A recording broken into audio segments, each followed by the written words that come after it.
Šī stārķu līgzde, kas atrodas Limbažu pusē, jau ir tik liela, ka ir sasvērusies. Tā sver aptuveni 300 kg.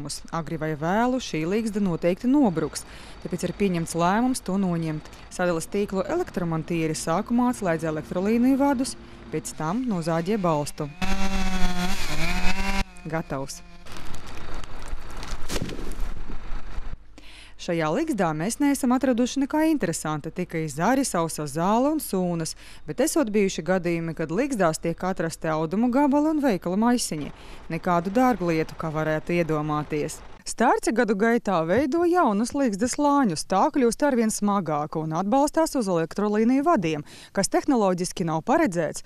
Piemēram, lietu pielijusi un ziemā apsalusi baltā stārce ligzda var svērt pat līdz 1 tonnai.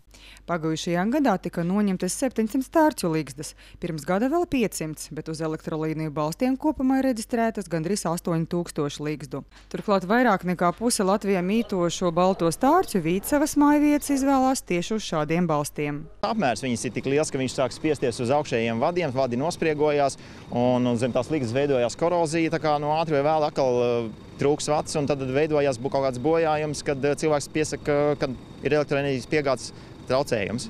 Kad vecais balsts tiek izņemts ārā, kļūst skaidrs, ka 300 kg smago ligzdu tas neizturētu. Gals ir sapūs, satrunējis. Varētu arī nokrist, vai ne? Ar laiku noteikti. Vecā balsta vietā sadales tīklu speciālisti iebūvē jauno, un virsū uzliek pamatne, kur stārķi var būvēt jaunu ligzdu, netraucējot elektrības piegādi. Stārķiem šādas izmaiņas nekādas grūtības nesagādājot, norāda ornitologi, jo atgriežoties tajā pašā vietā, kur ir ligzdojuši pērni, parasti nedēļas laika uzbūvē jaunu ligzdu.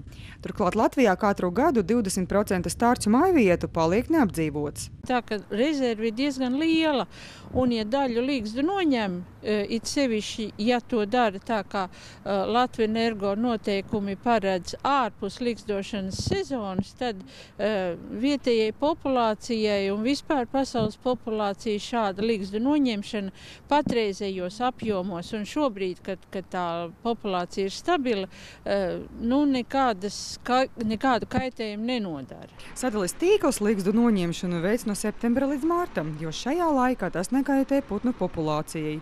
Latvijā mīt 10 000 balto stārķu pāri, kuriem aprīlī sāksies atpakaļceļš uz dzimteni.